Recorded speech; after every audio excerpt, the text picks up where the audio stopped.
talking Illinois high school football. If your goals are as high as you talk about, tonight's the night you go out and just take one more step. It's a view from the West. And it starts right now!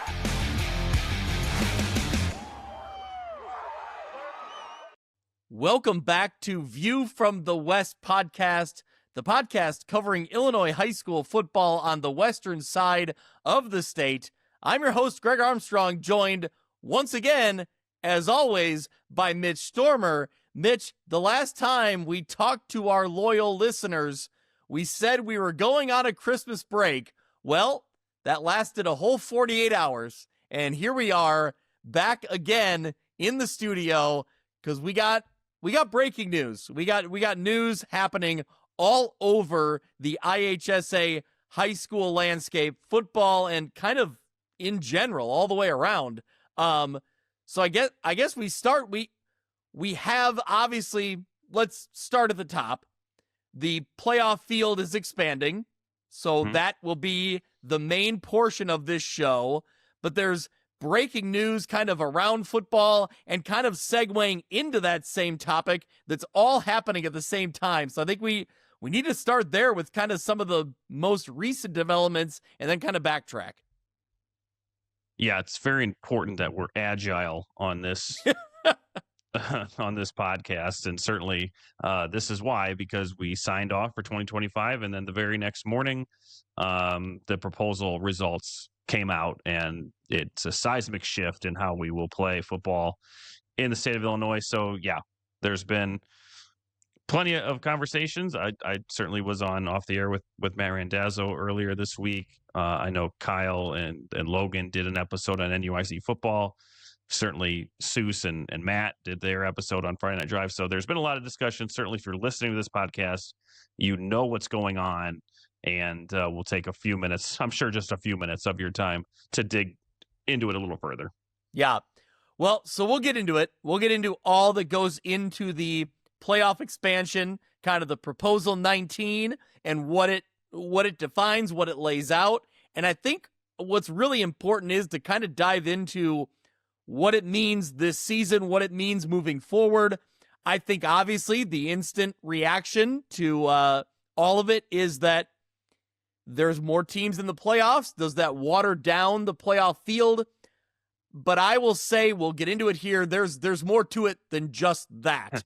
And so before, I was just going to say, yeah, no shortage of opinions on this one. Yeah, so before we dive into all of it, all that being included, I think let's start with some news we have right off the top.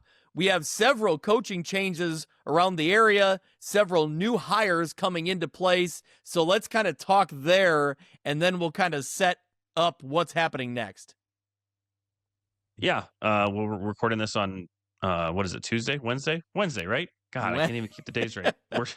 By the time you hear this, it's Thursday morning. Right, you're listening to this on Thursday morning. It's Wednesday night right now. So first part of news is we learned tonight that Illini West will be making a change at the top of their football team. Jacob Calvin issued his resignation there, and that was accepted by the school board at the meeting tonight. We don't have a ton of background on why that happened, but we did get that news across the desk today. So that resignation was accepted. So Illini West is now an open job. Yeah. And so Illini West job is open. On the flip side, the Sherrard job has now been filled. So we have news on the Sherrard job. We just got that within the last couple hours, actually. So a lot happening here before we hit record. Last couple minutes, really. Yeah, there you go. So tell us about the new Sherrard hire, Mitch. Yeah, so Sherrard has hired Zach Weigel as their new head football coach. He was most recently an assistant with Davenport Central on the Iowa side. He has spent time as a coordinator on defense, I believe, at Central as well as at Keokuk.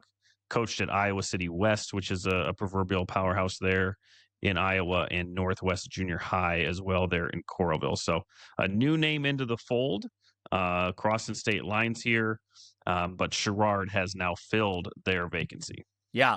So a couple of, coaching, vacancy, coaching hires. We also, Mitch, I also heard today, this is interesting, that Jim Eustace, the head football coach at Mendota High School, is now going to be the head baseball coach as well. So Jim Eustace moving to Mendota, taking over football this season, now jumping into baseball as well. So jack of all trades there for Jim Eustace. Yeah, absolutely. So good to see him supporting that community in more ways than one, and getting out there on the diamond this spring as well. Yep. So the breaking news doesn't end with coaching.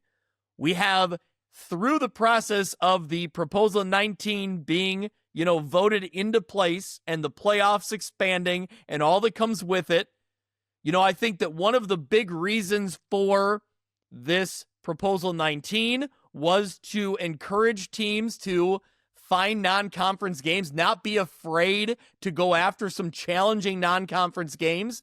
And we want to try to minimize or eliminate that push for 5 wins, right? That was kind of the big all-encompassing focus for all football teams, for good reason. That's how you get into the postseason.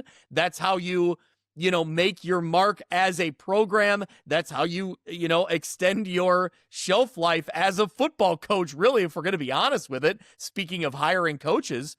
So when we're looking at Proposal 19 going into place, there's already some moving and shaking around our area, and some breaking news that we found out today as we're getting ready to record this is that, Moline is already acting on their open dates, which I think is great. So Mitch, tell us about what we know about Moline and kind of what they've, found here in an open schedule non-conference game. Yeah, so by the time you're listening to this right now, the news is probably out or shortly coming out that Moline, are they hosting? Do we know that yet? They're hosting. Yeah, they'll be at home.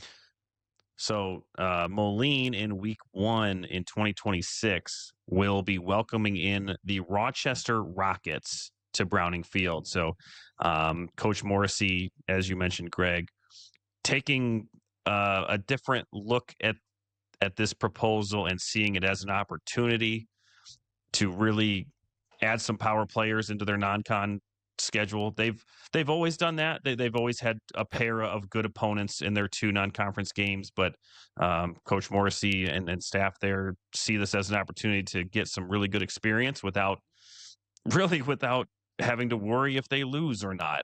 So big matchup coming to Moline week 1. Again, Moline will be hosting the Derek Leonard and the Rochester Rockets. Yeah. I will say, within a vacuum, without any context, if someone were to tell us that Rochester's coming to Moline, we would be ecstatic. That's absolutely a marquee matchup. Now, I will pose the question to you. Are you as excited? Because we don't live in a vacuum. We know exactly why this is happening. Are you as excited, or kind of what were your thoughts when you heard this? No, I'm still excited for that. This is, and look, we're going to get into this a lot tonight. This is one of the things that can be a good outcome of what we think is a bad idea. That if coaches can have that mindset that they want to now explore opportunities that maybe they didn't before. Certainly we've seen this with Lena Winslow, not afraid to schedule anybody. They had Wilmington on the schedule for 2026. We'll talk about that, how that game has now gone away, but they've never been afraid to go outside and pick up a bigger school, pick up a great team, a great opponent, whatever that may be. So yeah, kudos to Moline and kudos to Rochester on getting this matchup set up, because again, no, I'm not less excited for this because of this proposal, because I think games like this now do become more of a possibility if teams are willing to do it. Yeah. So yes, kudos to Coach Morrissey and Moline. I mean, I would say that to push it a step further, I would think if this expanded playoff system is now in place, this is almost a necessity, because we'll talk a little bit more about it. I think these non-conference games need to be interesting. They need to bring some kind of attention to these teams playing, because otherwise there's not as we'll talk more about it as we go. I think these games need to happen. And because I think there will be a bit more focus on, and maybe I'm wrong, there will be a bit more focus on playoff points as opposed to 5 wins, right? Okay. So okay, if you can play 2 really good non-conference, and this is in the Western Big Six's situation where they play 2. If your 2 non-conference games are filled with really good opponents and you've got some playoff points now, whether you win or lose, that might reflect better on you if you have a similar. And again, I'm not speaking about Moline in this scenario. What I'm saying is, if you're now sitting at 4 and 5, or you're sitting at 3 and 6, but you have quite a few playoff points, that could serve you a little bit better than other teams of the same record. So, again, I hope that's something that coaches embrace now. And we'll get into more about that. And I know Susie is very adamant about that. The argument that coaches have had that maybe they don't want to play Team X, even though they had an opening week the same week, and don't want to play them because they're in this drive for 5. That argument's dead. Like, I'm not saying you shouldn't have a hard time scheduling games, but you should not be afraid to play anybody anymore. Yep. And granted, within reason, obviously, but if schools in the past have maybe avoided opportunities, maybe that goes away now. Yeah, and we've been a long time proponent of these fun non-conference crossovers. And again, that's a thing that's a piece of good that can come out of this. It's not guaranteed because we're still waiting to see the fallout of that. But this is, again, Moline, kudos to them. This is a good start on that. I think there are schools that already sort of embrace that. We talked about Lena Winslow. So I do hope that we get, let's see Sterling and Newman. Who cares? Like, let's see fun matchups now. You know what I mean? Yeah. There's a wealth of games that we could talk about that we would love to see, because what's it matter anymore? It doesn't. So yeah. Well, again, I'll pause on that as we get into it and we kind of back up this conversation. But no, there is good to come out of this if teams allow it. Yeah, man, the problem is the track is essentially closed because they play crossover games. But to your point, there are opportunities out there if you seek them, I think, for some really fun ways to bring attention to your program. And I think that's, again, what needs to happen now. You need to have, if you have openings on your schedule, it needs to be interesting, intriguing matchups that bring eyes to your program. That's what adds to now what is the high school football season moving forward, I think, as opposed to what it was, in years past. So, all right, well, let's talk about it. So, Proposal 19 approved on Tuesday. Mitch conveniently approved shortly after our awards episode dropped, which let's quickly make a plug. Find our awards episode. It's out there now on YouTube and on your podcast feed. It recaps everything, all the best stuff we talked about, all the best players, teams, coaches, everything we had in 2025, and it kind of got buried real quickly. Yeah, it did, and that's our fault for not really realizing what was coming up on the calendar. But we also weren't really expecting this to pass, so that's a story for another day. But check out our Best in the West. We will certainly be re-promoting it, before Christmas. If you're on Christmas break starting on Monday or whatever, give you something to do. And I want to make sure that we're highlighting the athletes of that. It's not about listening to our show. It's about highlighting the athletes that had a great season. So, no, it got buried a little bit. We got this episode. We're kind of digging into some more stuff in regards to this whole situation. But I don't think that'll be an episode or anything. But, yeah, we'll make sure we keep re-promoting that Best in the West, but a little bit of a problem on our part. Yeah, so the breaking news was happening, like I said, Tuesday morning. Proposal 19 is passed. It gets voted in. So the proposal to expand the IHSA football playoffs by 128 teams, it passed by a membership vote of 377 to 252 with 96 abstentions. So I think that's the first thing that stand out to me was it was kind of a lopsided vote in the opposite direction. I I don't know, maybe I was naive, or maybe our area wasn't quite as, into this proposal, but somewhere around the state, there's a pocket of schools that really felt strong about this, and it passed. Yeah, and a couple of things. One, I think most people know this, but it's just important that this is not something that the IHSA decided upon.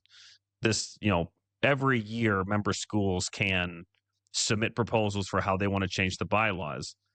And it goes through various levels of voting and various levels of committee. So again, the proposal doesn't come from the IHSA. It comes from a member school, and the IHSA is more of the governance and will implement whatever their member schools want to do. So I wanted to make that very clear. So if anyone's barking at the IHSA, that's not necessarily the right tree to bark up.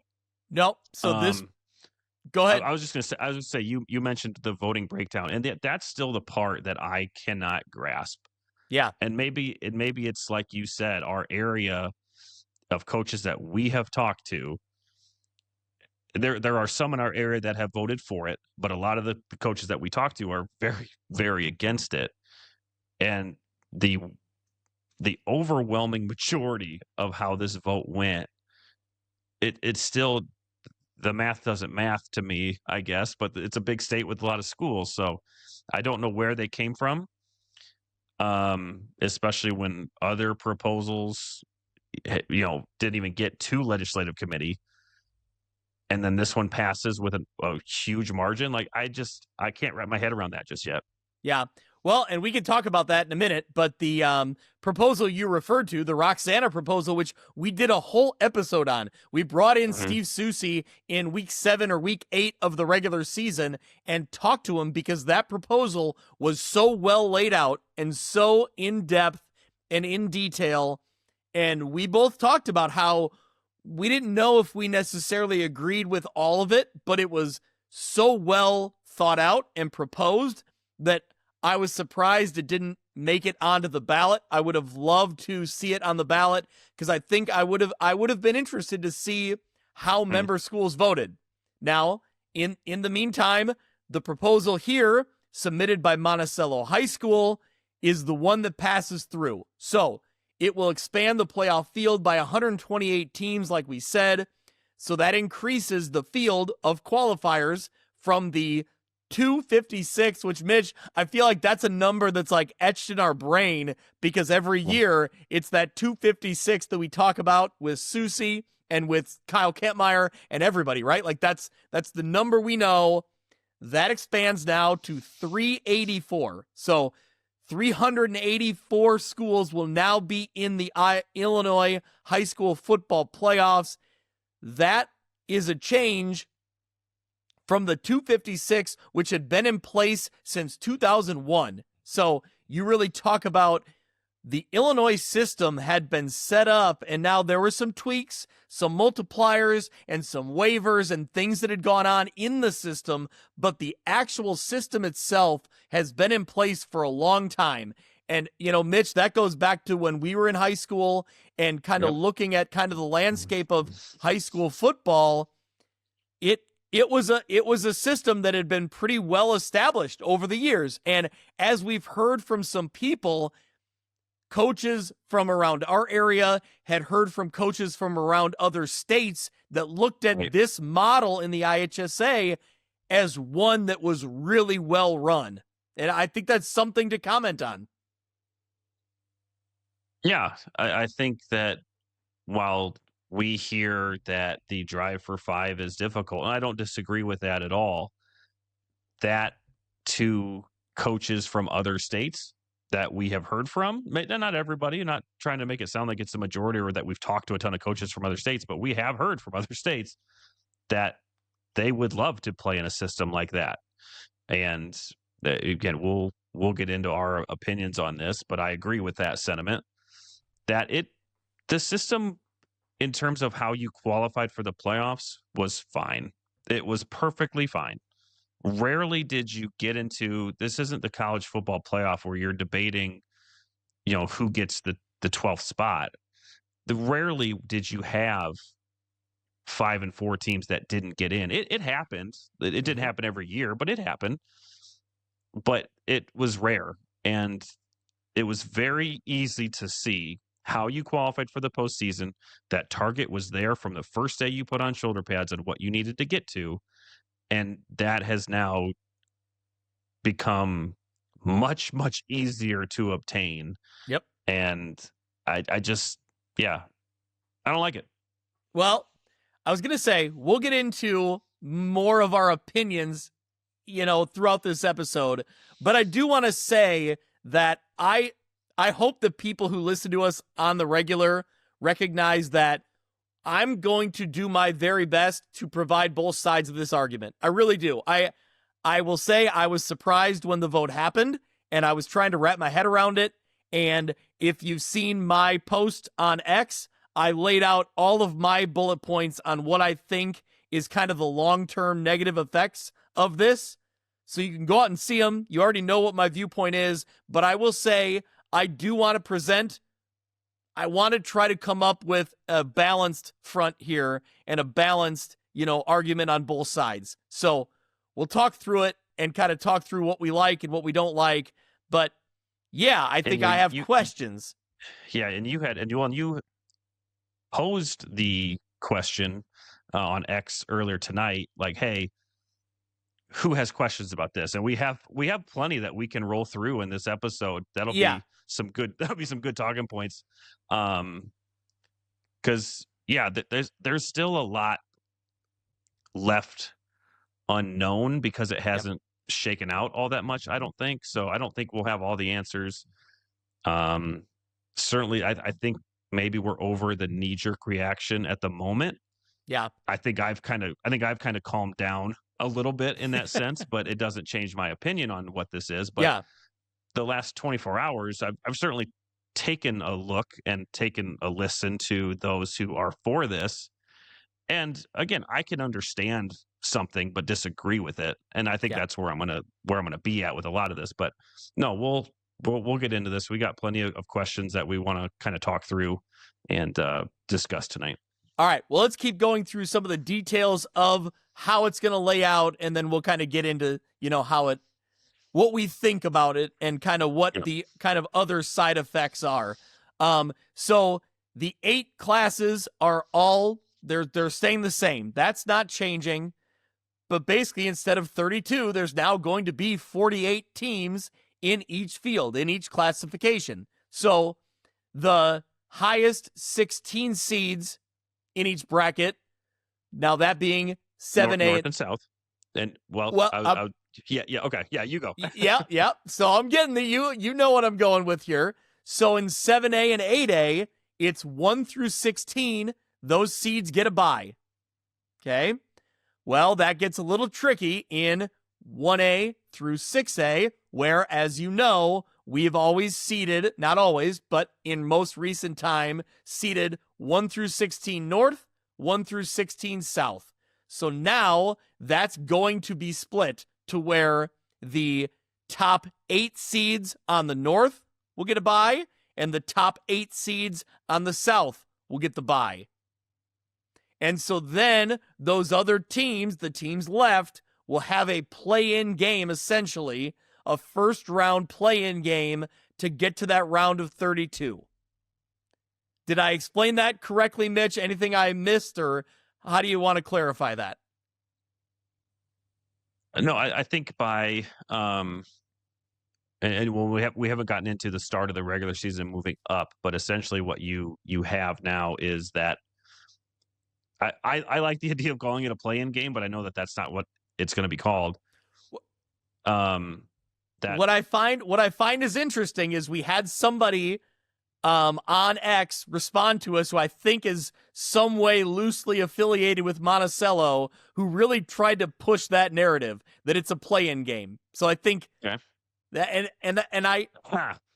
I know, and I responded. I got more on that topic coming up later. Well, and I responded and said, I just said that you call it what you want, but these teams are clearly marked as playoff teams based on this IHSA proposal, which that annoys me in itself. It's hard to call something an opening round when not all teams have played yet, I guess. That's fair. That's fair. So, okay, for the sake of the conversation, let's just call this the play-in round. The non-bye week teams are playing in a play-in round. That's how I just want to view it for the sake of this conversation. And I will follow up with saying I heard from a local coach from our area who said that if his team qualifies in that play-in round, right? If they're a 2-win, 3-win, 4-win team, he's already come out and told, his coaches, his parents, whoever he talks to, saying they will not be considered a playoff team until they win that game. Well, and consider this too, though, Greg. You can be 7-2 and have to play an extra game. Are you really? It would be that bad. It would be. Well, I mean, I would have to take a look at the brackets from this year. How many teams 9 seed or worse were? Oh yeah, I guess you're right. You know what I mean? Yeah, you're right. I mean? When you're talking the 1 through 8 get the bye on North and South. That's where North and South really screws it up. You're right. We're gonna get into that too, because let's say you have 8, 9, 10, 11, 12 seeds all with the same record. One of them gets a bye. The other 4 get punished for another game. We'll get into that. Where I was going to go with my initial thing was the season gets moved up a week. So now that play-in round is the week of week 9. Yep. The playoffs with including the bye teams now starts the same week it does now. The first round, and again, I'm using quotes for anyone listening to the pod, the first round to the state championship, remains the same. State championship weekend will still be the weekend after Thanksgiving. Is that right? Yes, that is correct. Yes. Okay, so the quote unquote first round through the state championship, that calendar remains the same as it is right now. Yeah. Well, do we go there now? I mean, do we pivot to that right now then? Because that's a key part of this, is that the schedule needed to be adjusted then. If you're adding teams into the postseason, there needs to be a time frame for them to play. And so by doing this, by adding these teams in with this proposal, they had to eliminate the scrimmage in what was week 0. And it really just it adds to football season. It creates a longer season, and I will say that in football, being the physical sport that it is, I question whether that's the best way to go about things. The Sports Medicine Advisory Committee would agree with you on that. Yeah, we'll talk about that in a minute. Yeah. So the season gets moved up. Week 1 will now be August 20th. The dead week becomes the week of July 4th. And the other part of this was that they shortened the minimum practices you need to have in order to play a game. I believe it used to be 12. It is now 9, and you have 10 days to do it.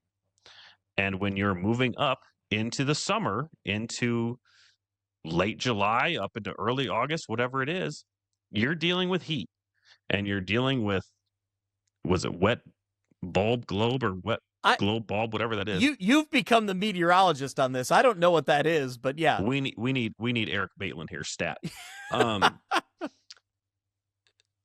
But now you are running into hotter temperatures, and there are very strict rules that you cannot practice if that globe temperature reaches a certain index. And so now you're going to be fighting, okay, well, maybe it's a morning practice. Well, we got to fit in 2 here or something. Certainly that week 1 game is going to be hotter. It's a week makes a huge difference in the summer in Illinois. Yeah. So yeah. When we talk about safety, we're going to be talking now about it's hotter. You have less required days to play your first game.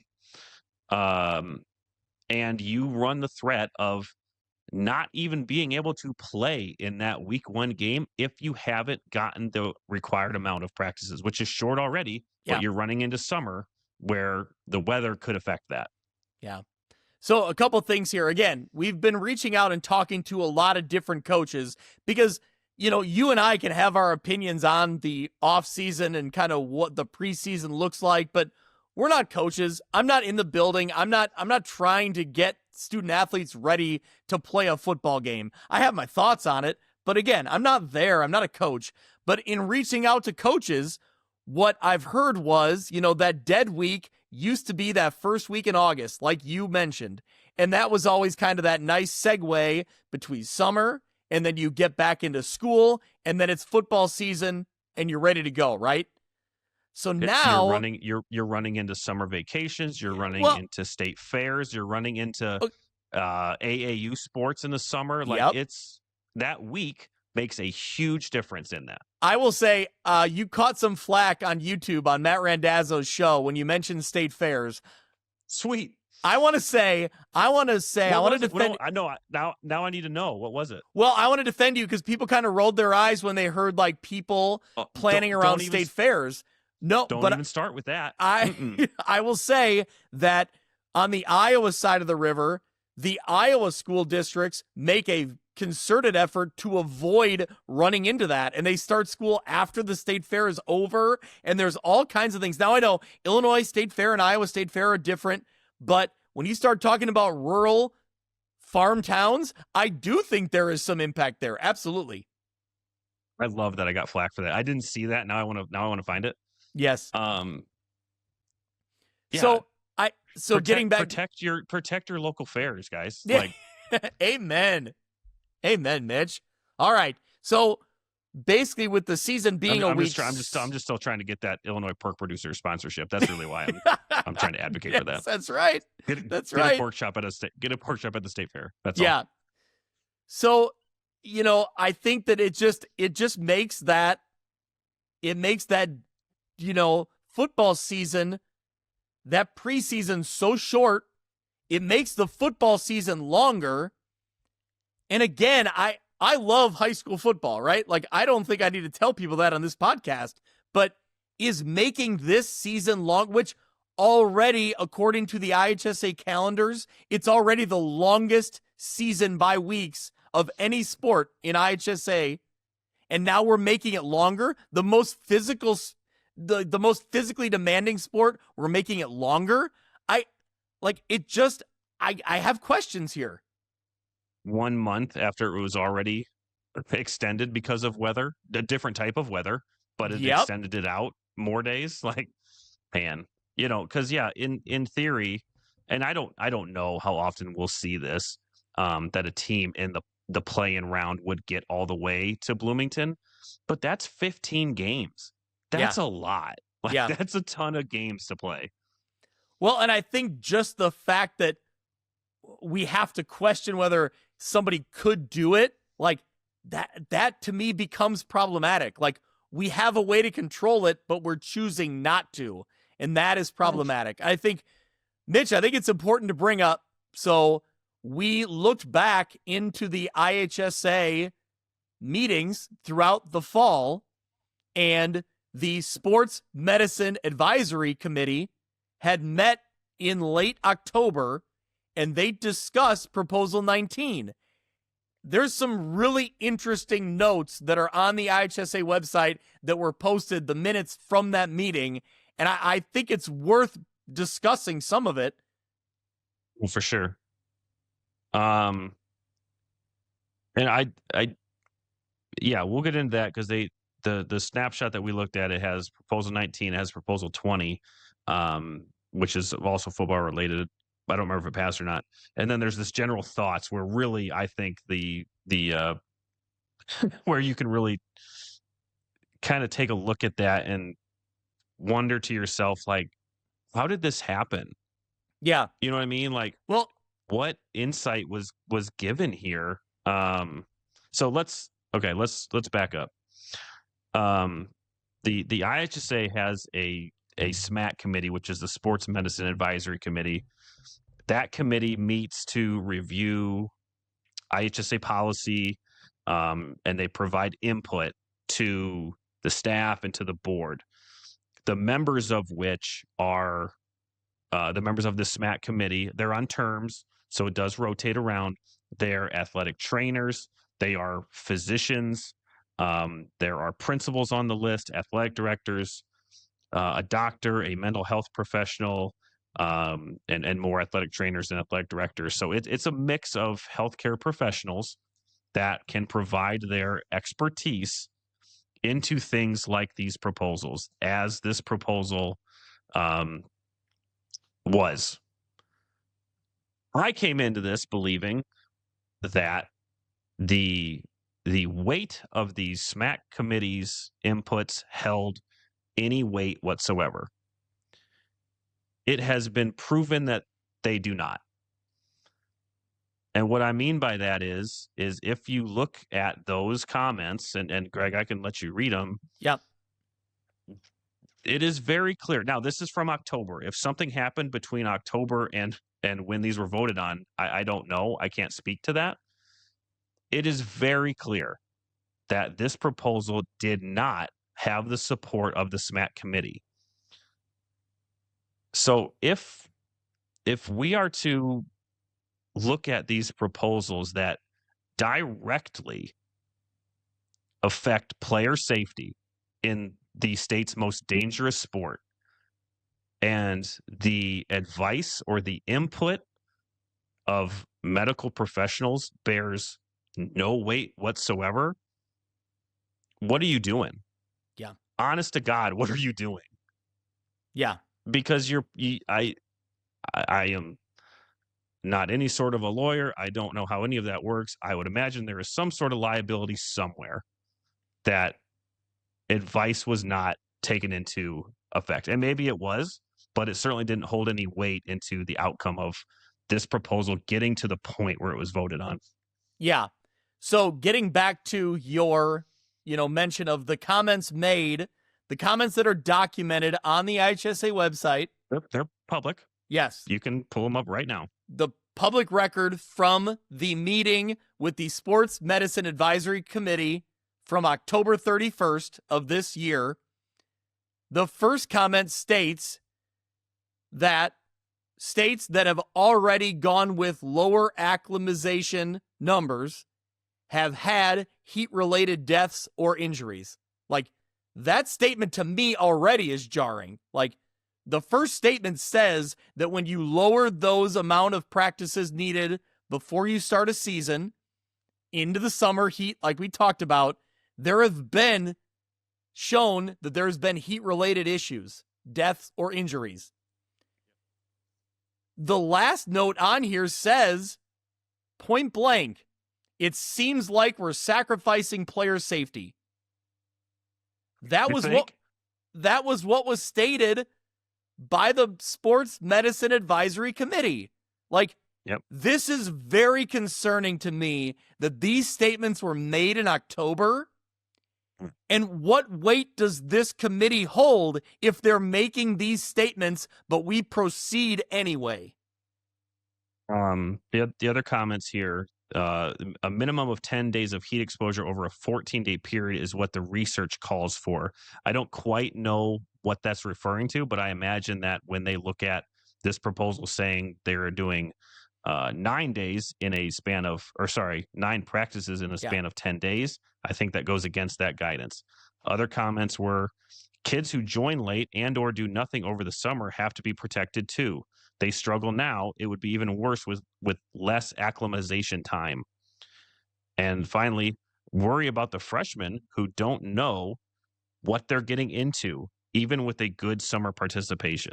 Yeah. So all incredibly valid points. Yeah.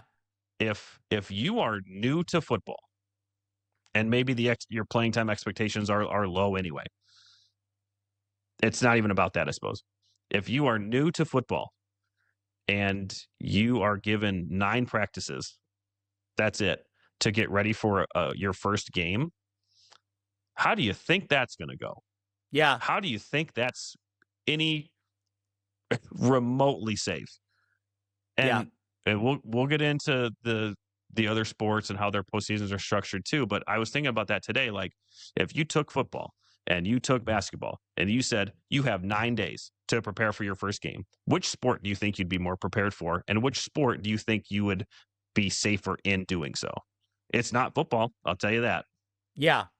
And I think that, I don't know, sometimes I think that this part of the conversation gets glossed over, right? I think that a lot of times... Yeah. Quite possibly the most important one. Yeah. Yeah, but you know what I mean, though, right? I think a lot of times people are focused on, well, what's the outcomes? What should we get to? How do we make this the best we can make it?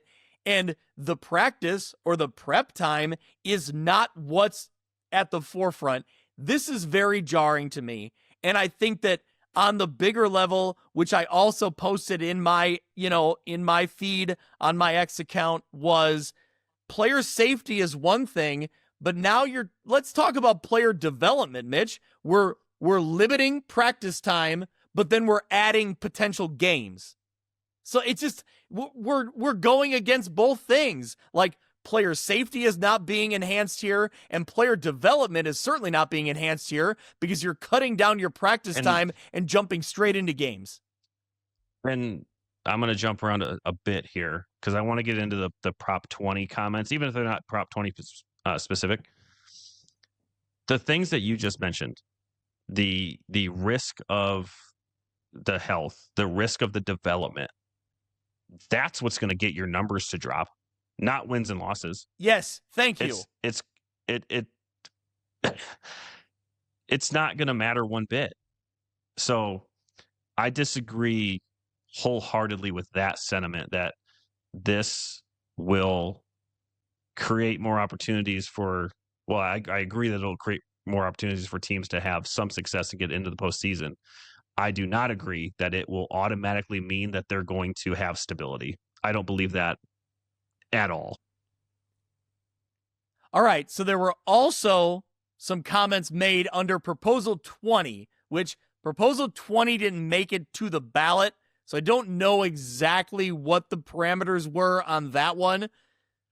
But there's more comments here, Mitch, that I also think are interesting. Again, from this Sports Medicine Advisory Committee, basically more contact and more football is not always a good thing. That was one comment that was mentioned in the in these notes. Yeah, whatever this was football scheduling related. I don't know what it was, but the comments apply. And again, these are just meeting notes. There's not a whole ton of context all the time, but does this change the end date on fall sports? No, but it could be something that comes in the future, ? Could we reduce the number of contact days since we're adding practice days at the start? ? More contact / more football, not always a good thing. Moving week 1 to scrimmage, aren't we going to struggle even more with the heat being an issue? Will there then become a push to adjust the wet bulb globe temperature? Adamantly against that. Generally, they support this plan because it keeps acclimatization days, but they didn't comment on the district piece. So I don't understand that comment too much, but the weather and the safety comments are applicable here. Yeah. And I mean, I think it's just overall, as I read through these comments, like I will say, like I was surprised, and it's concerning. Well, and I want to go through the general thoughts real quick. This is how they end the meeting notes, just with general thoughts. Football proposals. Keep hearing, quote, people want this, quote. Who are these people? The committee doesn't know any teams with losing records who are dying to play another week. Need to solve the conference issue without football being the catalyst. Kids don't want more weeks, parentheses, committee members asked kids in their schools, parentheses. Has anyone proposing these football proposals actually talked to the kids? And there's a statement. Like, yeah. And that gets into a little bit more of who's voting on this, and that there could be discrepancies between the administration and between the actual coaches of these teams. And how many schools put together a town hall for this before they voted? Yeah. Is none the answer? Well, I mean, they do the town halls where they come together, in sections of the state. Who? Well, the IHSA organizes those. So Well, those what I'm saying is, did I'm going to just sure. say a school. Did the Sterling administration get the football team together and talk this through before they voted? No, I don't know that answer. With student athletes, I don't know that answer. No, you're talking right. with Again, student athletes being involved. Not picking on Sterling. Just no, sure. Did in general. Did any school in the state of Illinois gather everyone who is directly affected by this proposal and say, what are your thoughts before we vote on this? Yeah. I don't know that happened. Yeah. I will say, making a hard pivot to the other side of things. Okay.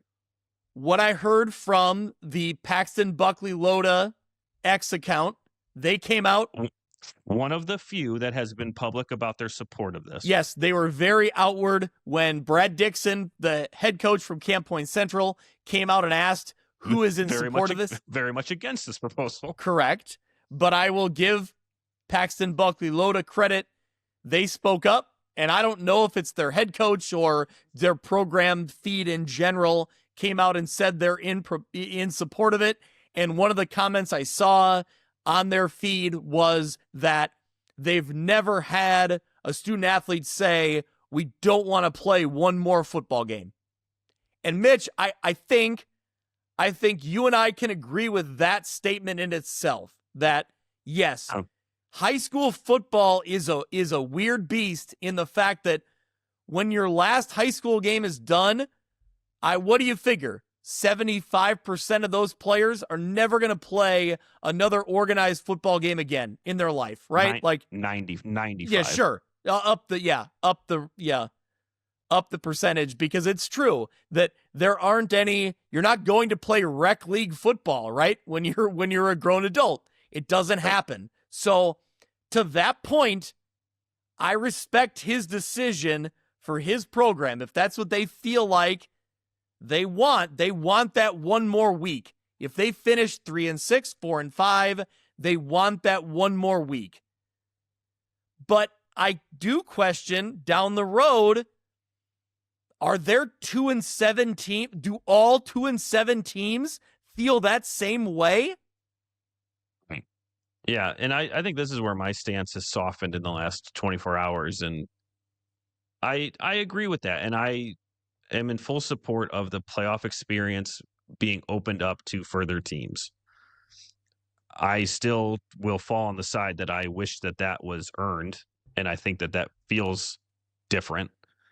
But no, of course, especially if it's a team with a losing record, or especially if it's a team that went into week 9 at 4-4 and lost their week 9 game. Of course they want another game. I'm not against that one bit. But as you mentioned, does every team feel that way? Will every team be in a position after the 9th week to be able to play a 10th game? I don't know. Yeah. I am not one to say kids shouldn't play more playoff games or games in general. My stance just remains is how that's being rewarded is where I take issue with it. But no, of course not. The playoff experience is awesome. Like we know that it's awesome. And I will be glad for teams that normally don't make the playoffs to get to experience that. But my feelings on that kind of being given now won't change, I don't think. And that's not even my biggest point of contention. I think that you're giving them a week 10, but it's at the risk of all the things we've just discussed, right? Of the cutting the preseason short. So I think that's where my conflict comes in, is that yes, I love that there's some kids that are going to get an extra game, and you hope it's a chance to travel somewhere, see a non-conference opponent, all the things we love about the playoff structure. But I worry at the expense of, less preseason, less acclimatization days, all the things we already talked about. And I think one thing I want to clarify, I posted out there in my long list of, potential questions I had, was that if all players, do they all want that extra game? If they're on a team that's 2-7, do they want that extra game? And I specifically look at like basketball first players who play football because it's their high school. They love their buddies. They want to be on the football field. But if you're through week 9 and you're 2-7 and you're going on the road somewhere to potentially most likely lose that game, are you going to miss another week of basketball for this? And I'm not commenting either way. I'm not judging anybody for anything. I'm just stating I do think that could be a thought process for some kids. And I think that when we get to that point where you have teams or players questioning whether they want to play that game at all, I think that becomes a question of like, I think we're sacrificing what we have here then. I don't know if this playoff system is the best if we're already having those discussions. Yeah. What we talk about here could come off as we're like anti a lot of this, which we're not. There is good to come out of this. It's just there are so many ways that this could fail. And I don't think that was taken into consideration when schools voted on this. Yeah. I could be wrong. Because I think we could see a situation where a team, maybe they get in at 2-7. Maybe it could be anything. It could be 3-6, whatever. Maybe they're not healthy. Maybe they can't field a team in week 10 in a play-in situation. Then what happens? So well, and don't you feel like every 2-win or 3-win team, they're not all created equal, right? Like some of those 2 or 3 win teams they're 2 or 3 wins because they had a really tough schedule or because they had a player that was hurt early in the season who's now back healthy. Or you have the opposite side of things where there's a 2 or 3 win team that everything was going right in the first couple weeks and everything has fallen apart down the stretch. And the momentum, the confidence, everything is gone by the time you get through week 9. I'm not a head football coach, but I have to imagine that every year, every team looks a little different. And I don't know that every single 3-2-win team want to play an extra week. I can't figure that every team wants to do that. So looking at, kind of some other things that we've talked about, Mitch, what's another concerning factor to me is that I love that in classes 7 and 8A, they're going to seed it straight through 1 through 48. No problem at all, right? Mm-hmm. On our, for the most part, on our local end, we have some schools, obviously the bigger schools in the Western Big Six that will be in 7A potentially. But on the local end, most of our schools are falling into the 1 through 8 is going to get a bye in that north side of the bracket. So there's a chance that 7-win teams or do not get that bye. That's problematic to me. Yeah, you're punishing them. Yes. For what? Yes. For what? To dominate an opening round game just to say that a team got in? But you're adding a game to their schedule. They right. Lose out to now to both schedules. Yes. You could be 7-2 and get a 9 seed and have to play an extra game. That was looking back at the 1A bracket from this year. The 9 seed Hayworth was 7-2. So instead of getting that 8-9 game in the first round, now they have to play in a play-in game against maybe a 2-7 team or a 3-6 team. So again, who is that good for? I don't think it's good for either of those two teams. Yeah.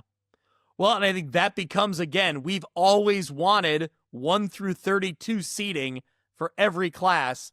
I think now this becomes very important, right? Because those top 16, now if you're going 48 teams in each class, the first 16 should absolutely get that bye. And it shouldn't matter where they're appropriated in the state. You know what I mean?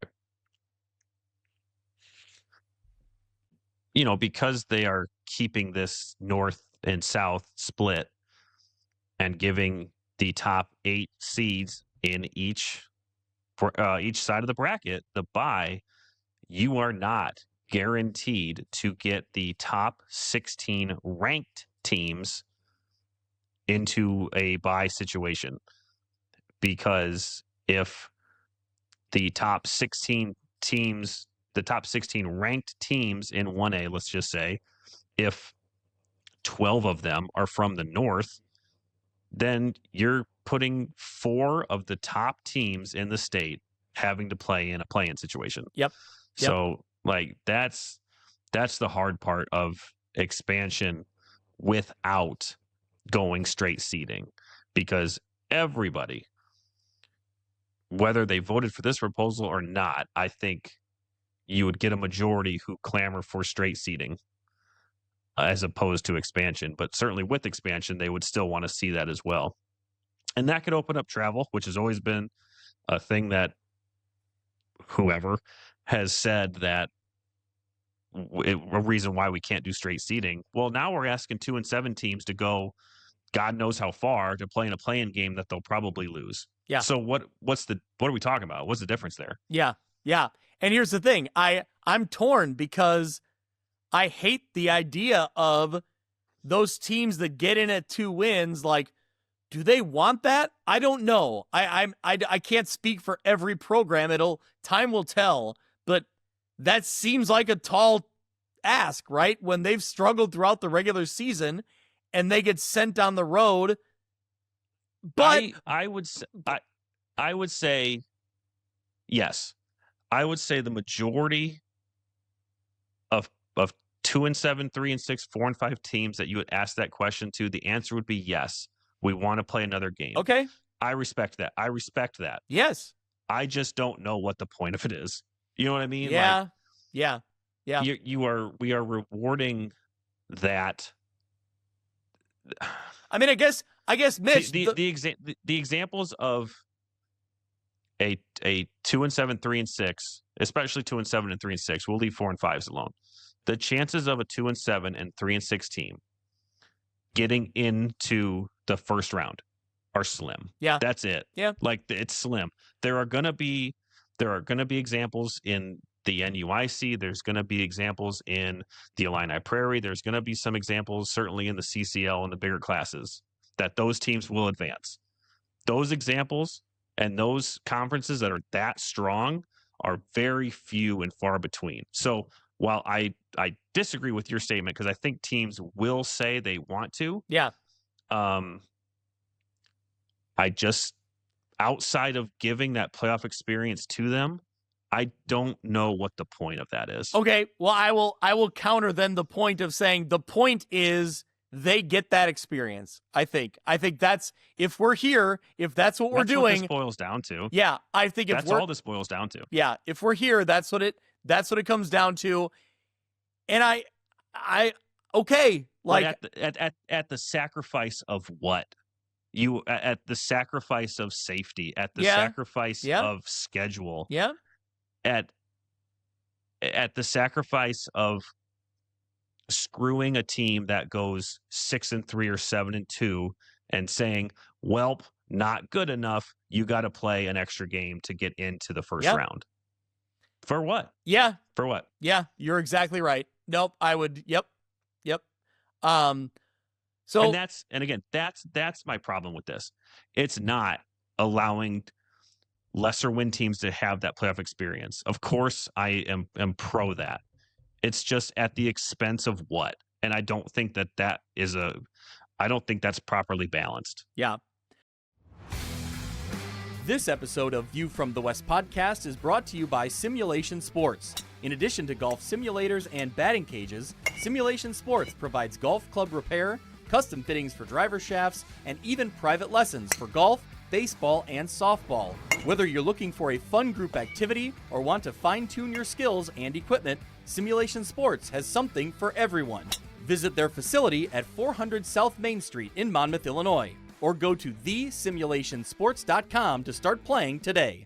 At Modern Woodmen of America, service is about more than our members. It's about our community, too. We share values that include personal financial security and helping friends and neighbors in need. We're your partner helping you protect your future, and together we're making an impact here in our local communities. I'm Nate Neighbor. Find me on the Modern Woodmen of America website. Get to know your local Modern Woodmen representative to plan for your financial future and learn about valuable member benefits. Modern Woodmen of America. Touching lives, securing futures. Securities offered through MWA Financial Services, Inc., a wholly owned subsidiary of Modern Woodmen of America. The View from the West Player of the Week is brought to you by Breedlove Sporting Goods, Western Illinois' premier sporting goods store for uniforms, apparel, equipment, awards, and online team stores. They offer name brands such as Adidas, Under Armour, and Nike, and are extremely responsive with any inquiries. With a primary focus on the western side of the state of Illinois, Breedlove Sporting Goods is the fastest way to outfit your team. You can check them out on Facebook or at breedlovesports.com.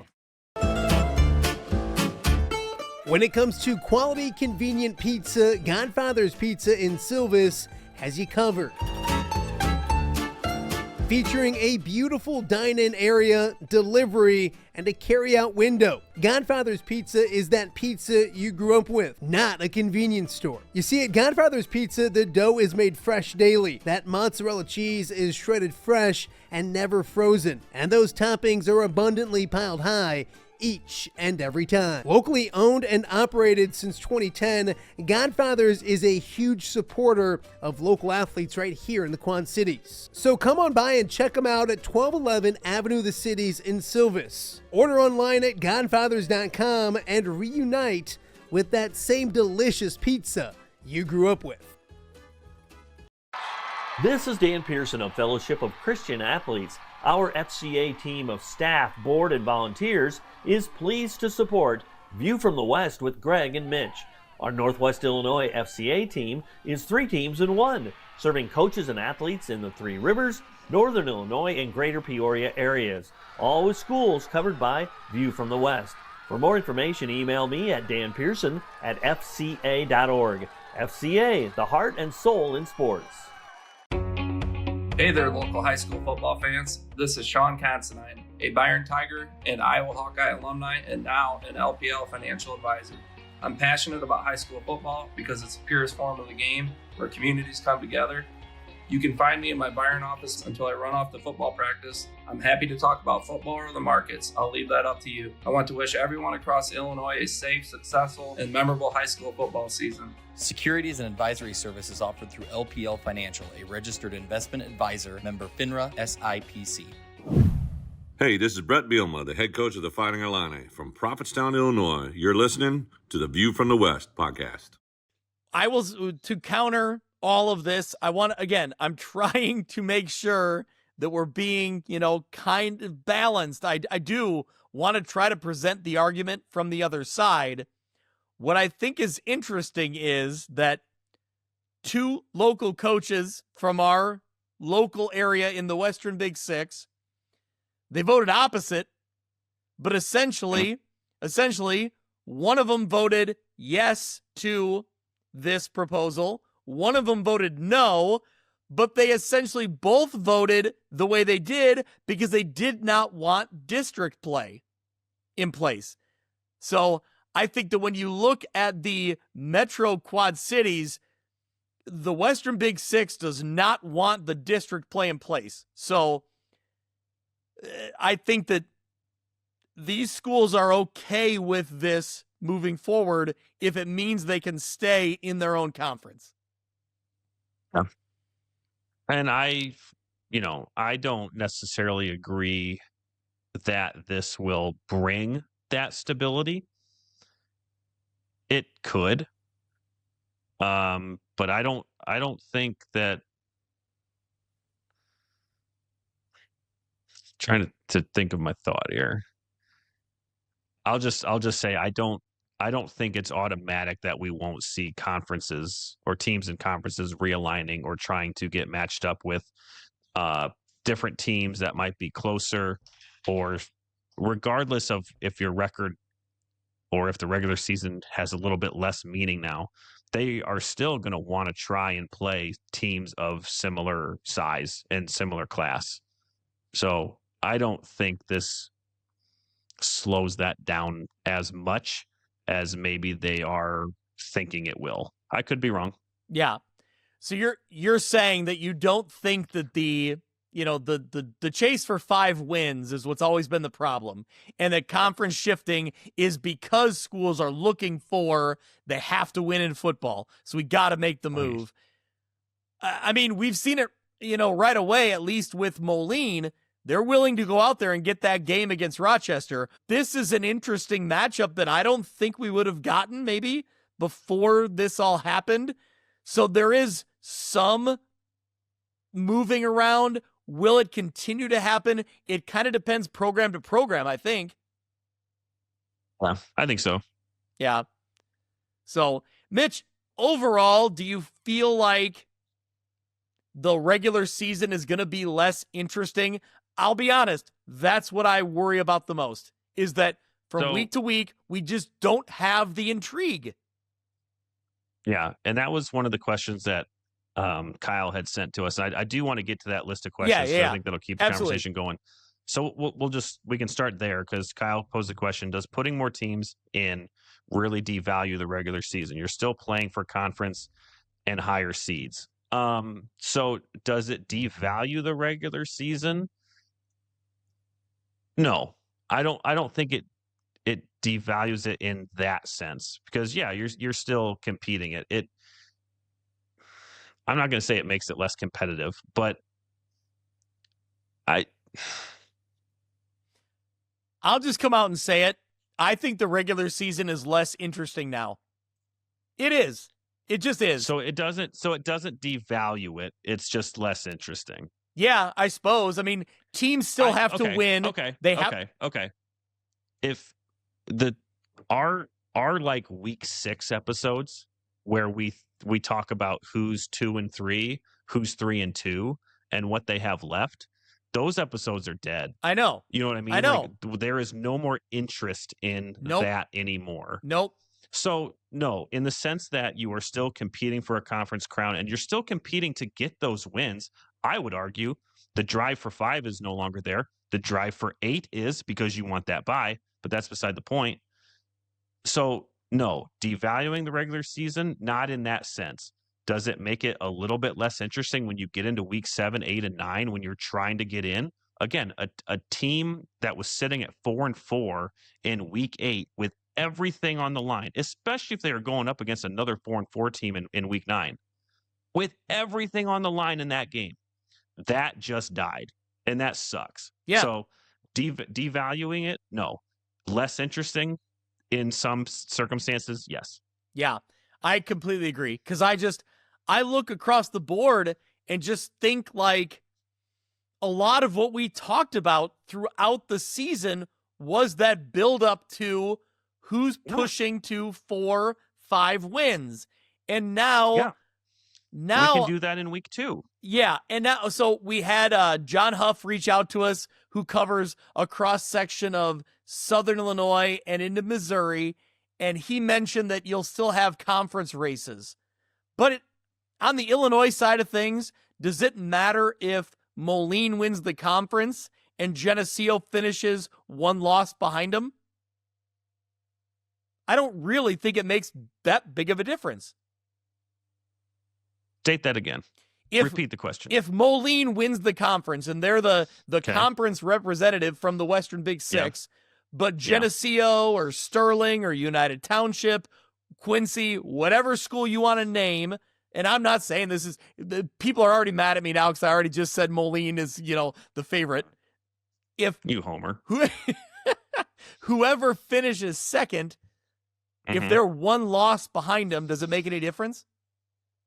As the conference representative? I don't think it does.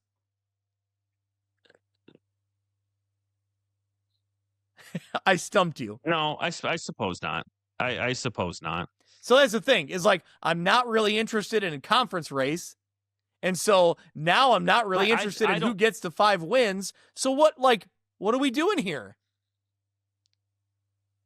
So do you think in that scenario, let's say it's Moline and Sterling. Let's say that happens in week 7. Moline takes control of the conference going into weeks 8 and 9. Are you thinking that then in that scenario that Sterling doesn't have as much interest now that they haven't won the conference in what they do in weeks 8 and 9 because they're already in the playoffs? I guess, yeah, so kind of an answer, yeah. I guess what I'm saying is, to your point, I'm more concerned with somebody needs to get to 8 wins to make sure, well, for Moline, it doesn't really matter because they're in the 7 or 8A brackets, right? Or 7A bracket. But for our lower level schools where you want to make sure you get to that 8 win mark, I guess that's now what I'm looking at more than anything else. That's what I just what I mean when I just said that. Like the drive for 5 is not there. The better teams, though, you better believe they're going to try and get a bye game for sure. Yeah. Well, it becomes an interesting dynamic where Moline is in a better situation, don't you think, than our schools competing in the 6A through 1A? Well, yeah. I mean, that's any season that's ever been because they have straight seeding. So yeah. So no, devaluing the regular season, no. But again, you're going to lose interest because there's not as marquee games anymore. Well, go ahead. Otherwise, I just want to start running through some of these because we're an hour in. We're over an hour. Yeah, we're about an hour in. We got.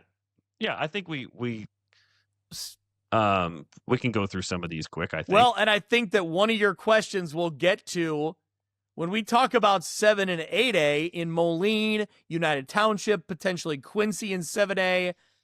I think one thing that has to be addressed is how does this affect the Chicago Catholic League and their eligibility in the playoffs?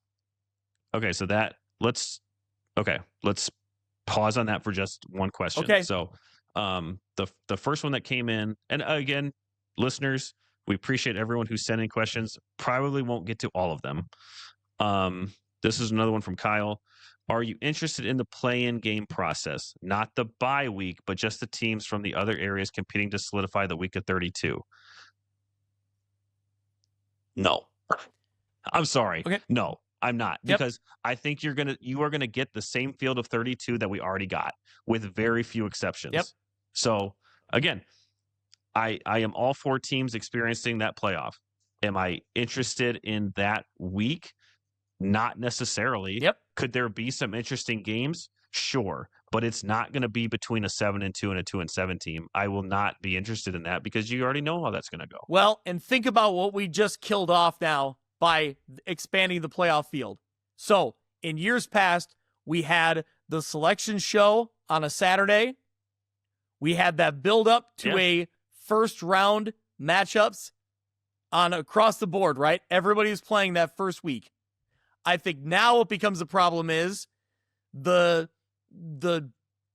show, the Saturday show, becomes a little less interesting because everybody knows where they're at. Sure, there is some drama in where they end up, so the drama still exists there. I really hope the show still goes on as it always has. I think that's an interesting dynamic that Illinois has done really well. I don't want the IHSA to screw that up. But my problem becomes, so think about this, Mitch, like if you have your first round play-in games, and if we're looking local, I think the interest becomes much less when teams who had 2 or 3 wins are traveling on the road. Local media is not going to put an emphasis on traveling to those games and getting there. It's not the same as when they made the round of 32 and then everybody was playing that day. And if you made that playoff game, somebody was going to be there covering it. I worry that we lose interest on the first round or that play-in game. And then it kind of starts to carry over. And it's just, there's not the hype from the beginning. Yeah, again, going back to the interest, I don't know. Yeah. I don't think so. Yeah. There will be some matchups that you could say, well, maybe at the 1A through 3A level, I don't think so. Yep. I just don't. Yep. Okay, the question on CCL. Do you see an advantage to the public-private debate with this, good, bad, or indifferent? I think that argument is going to get extremely louder. Yep. Because you are going to get the CCL is a league that gets, I don't want to say the most, but maybe I'm saying the most. This is very advantageous to them because, and I'm not striking the CCL in this at all. What I'm saying is, in those divisions where they have 4 teams, let's say, and one of them goes 3-6 or 2-7 even, that team is probably pretty good. Yep. They have played an unbelievably good schedule against unbelievably good teams. You saw that in 7A with Brother Rice, where they 5-4 and went all the way to the title game. We've seen Naz win a state title coming into the playoffs at 4-5. And now you have opened up pretty much the entire CCL now to get into the playoffs. And what's going to happen when these teams that are coming from that league, getting in through 4 through 8, whatever they get in at, and they start beating up on public schools, and they're 3-6. That argument is going to get loud. Yep. It's going to get incredibly loud. And I think Susie and Matt already said they know of some conferences that are going to propose a 6-division public and a 2-division private next season. That conversation's already happening. The public-private debate is already loud. It just got a megaphone. Yeah. Because we are going to see, I can't remember, somebody posed the question, like, what would we see first, like a 2-7 CCL team or a 2-7 boundary school get to, let's say, the quarters? There is no question that will be a private school. No question at all. Yeah.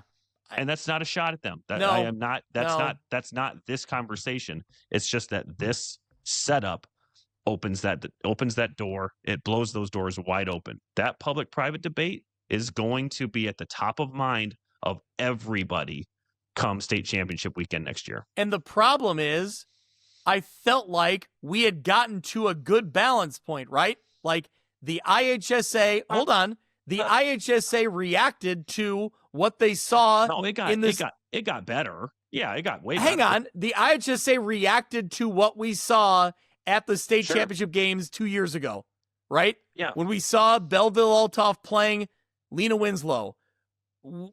Like, we've seen now when we saw Montini in the 3A game, like the IHSA reacted to that, and I felt like we had balanced it.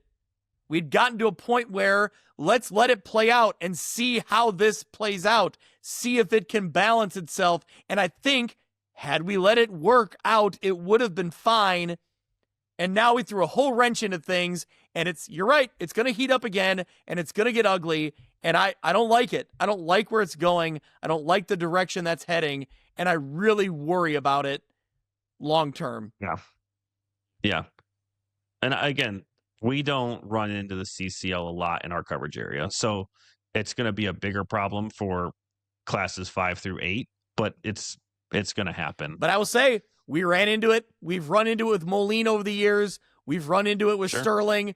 We've run into it with Quincy. And man, I'll be honest, like the Quincy game 2 years ago was a punch in the gut, right? That was what I thought was the best team we'd produced in our area, in certainly our whole podcast when we come to big schools. and St. Rita got them in the second half, and it was hard. It was hard to deal with. Oh, and they played Mount Carmel the year before that Yeah. too, right? Yep. Yeah.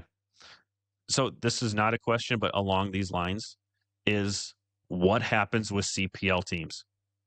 Are we opening the door for more Chicago Public League teams to get into the playoffs? That's a great segue because Steve Susi really didn't know the answer to that just yet, at least according to. And we might not know. We might not know for months. He said, and he's said, and I don't know the full structure, but that some leagues or some conferences within the Chicago Public League limit who gets in.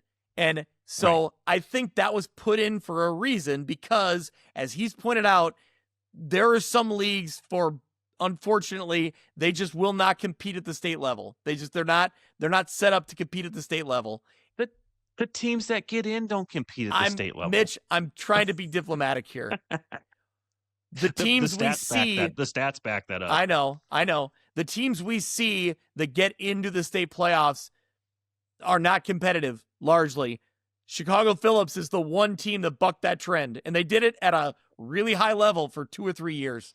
But otherwise, no, it has not played out that way. So that's an interesting dynamic because that's on the complete opposite end of what we're talking about with the Chicago Catholic League, is that they're going to come in. The Chicago Catholic League is going to come in at 2 or 3 wins. The Chicago Public League is going to come in. Right. You could get CPL teams coming in at the 9-0s and the 8-1s, and they get a bye. What are we doing? I know.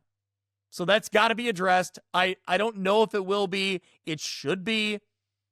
But here we are. I don't know. What other questions we got, Mitch? One more from Kyle. Of course, appreciate NUIC football. We addressed this a little bit with our comments from the SMAC committee. How do we state we want player safety but reduce acclimation period to start games sooner? Yup. Bingo. Yeah. Look no further than that question right there. Rewind a few minutes back in the podcast, and you'll hear our thoughts on that. But I really do. Again, I worry about not just player safety, but in general, like, if we're trying to develop players, how do players get better? They get better in practice, right? Yes, certainly game experience is critical, but I think any coach is going to tell you players get better through practice. And we're eliminating practices, which makes me wonder what we're doing. Anyway. All right. Moving forward to our guys at WIVC football submitted a handful of questions. What do you think is the biggest unforeseen consequences or problems with the new changes, if you see any at all? And if you don't, why not? That's the problem with unforeseen things. I think there is potential for fallout here that I think I said this earlier. I think there's potential for fallout that was not thought of when votes were cast. And I think that gets into if a team is 2-7 or 3-6 and like literally limped their way there. What's the point of playing in that playoff or play-in game? Are they in a position to play in that play-in game? Like, people have talked about opt-outs and things like that. And again, I don't think that's from a perspective of, well, we're going up against a 7-2 team. Let's just not play. I don't think that happens. But if a team is so banged up that they won their first 2 games and lost their next 7, and you say, congratulations, you have made the postseason. And it's going to have an adverse effect, I think, in situations like that. Yeah. I think in general, I'm sorry, I'm not really going to answer the question, but I think in general, we need to flip what the narrative is on that week 10.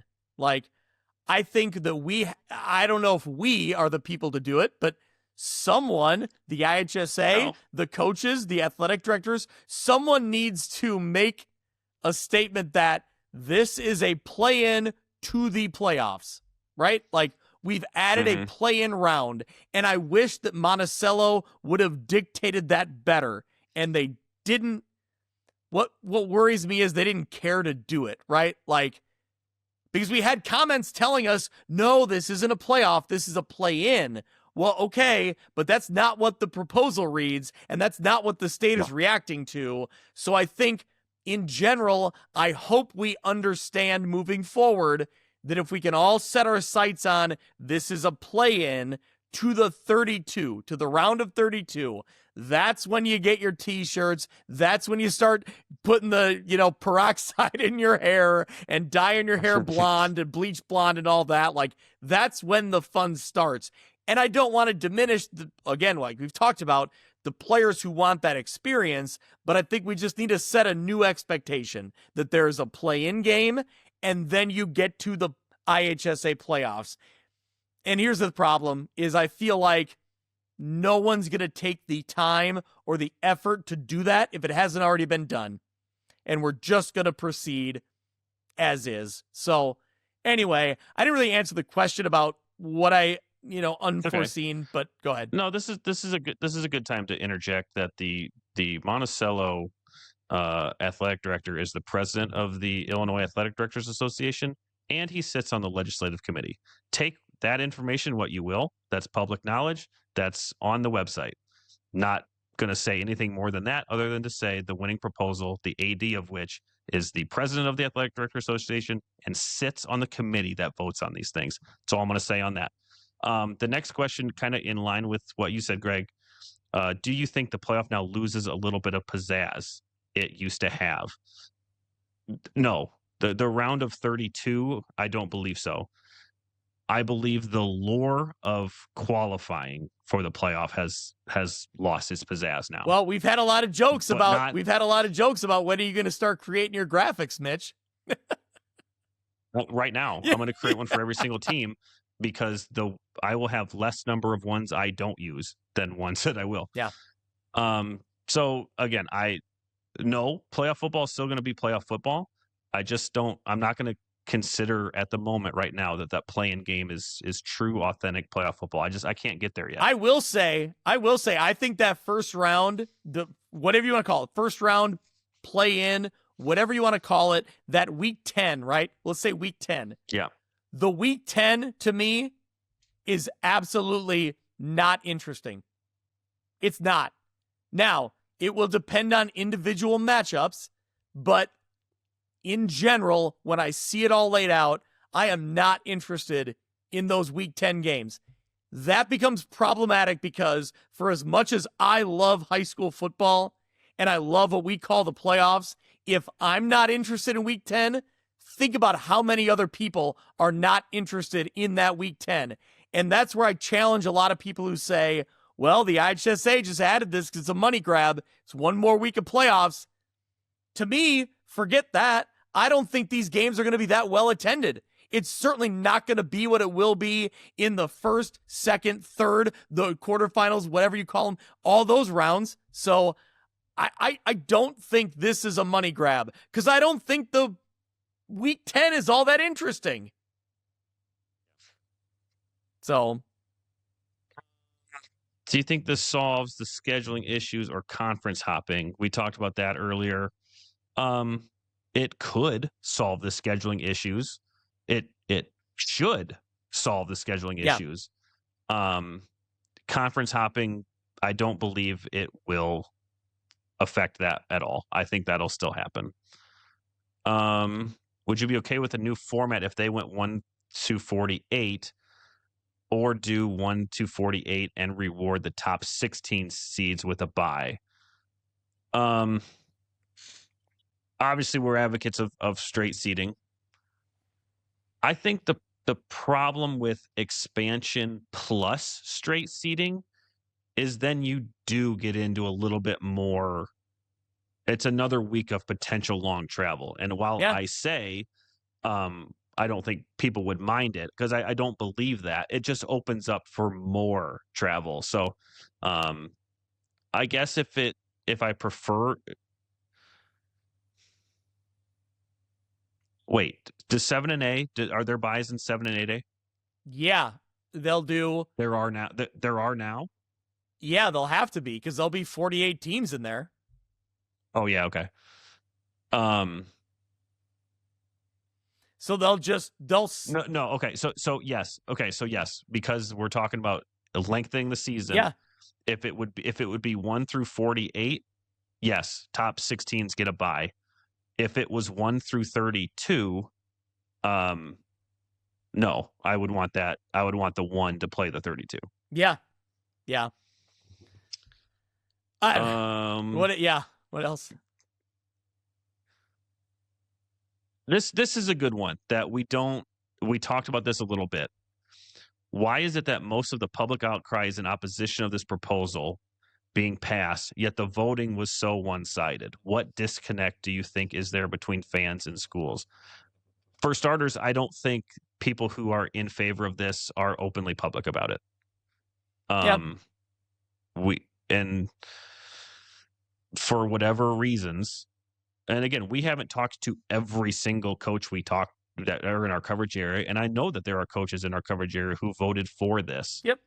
It just seems like the sense, the gap of which this vote finished at, it doesn't math with what we've been hearing. So somewhere along the lines is either schools not disclosing how they voted, or it is happening very much elsewhere from our part of the state. Yeah, I mean, I've heard from coaches locally, read some articles about coaches locally who went for it, and they feel like it is a needed thing because of the conference shifting, the push for 5 wins, which we've discussed. So I understand their point. I get why they chose it for their particular school. I will say, Mitch, that it may be unpopular opinion. I think that the better choice would have been Roxana's proposal. If we're going to make a move, I think we should have went with Roxana's proposal, because I think that gets more to the point of what the problems are. This is not it. Yeah, and there were some. I think once the mock regions came out, there was a little bit more hesitancy. There was some travel for some of those. It wasn't the bigger schools. It wasn't perfect, but it also, to their point, it didn't get a chance to really get fully discussed. Yeah. Right? It was. Right. I think it could have been more fine-tuned had they had the opportunity, and it didn't get there for whatever reason. I think that was also had SMAC support. Yeah. Yes. I think that was the proposal to me that was more well thought out, and that was gonna be, they would be willing to work with any ideas people had. And I don't know if it wouldn't have been perfect for everybody. I know the Western Big Six local schools didn't want it, from what I've heard. And I understand that. But there were a lot of schools in our area that I think would have been okay with it. So I don't know. Let's get into our friend Levi with HS Logos. I think he's coming in more on the opposite side of us, so this will be good conversation.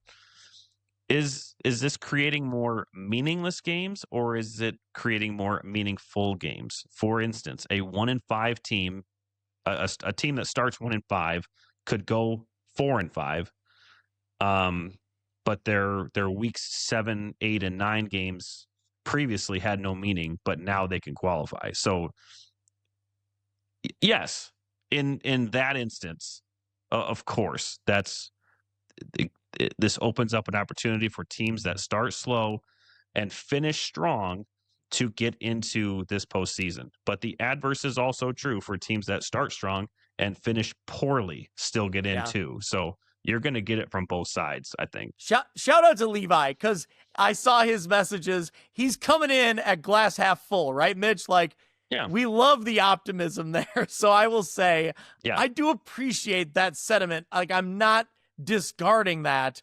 I want to get back to, we've been hammering a lot of this, but I want to get back to the point of, we're going to get killed for this episode.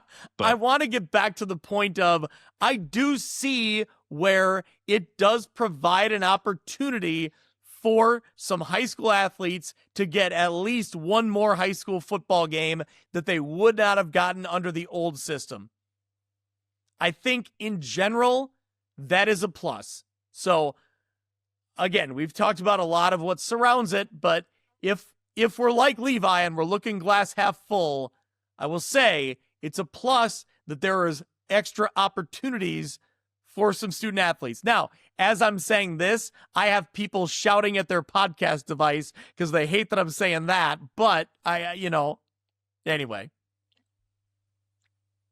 If people are worried about blowout games in the first round or two, then why do we still allow it to happen in week 3? No one ever wants a blowout, but it would reinforce good teams versus teams needing work. I don't know how to take that question necessarily. I don't know that anyone is allowing blowouts to happen in week 3. I think that gets back to the seeding part of it. That could get fixed. We are, I don't know. We're opening up to more blowouts, I think, in that play-in game. And I don't think you're going to see a different field of 32 than you would have without this. Yeah. That's just how I think it's going to play out. If we want to really, not on this episode, because we've already gone over an hour plus, but if you want to take this conversation next level, I think it's when you bring in Kyle Kampmeyer, you talk to him about kind of the rating system, or there are different metrics that can measure your strength of schedule and kind of the teams you've played and the teams they've played and all of that goes into it. There are other states that utilize those type of rankings. Yeah. And from what I've seen in different conversations on X, which X has been insane in the last 2 days, but there have been conversations I've read where people have seen it work in other states. I think there's options here.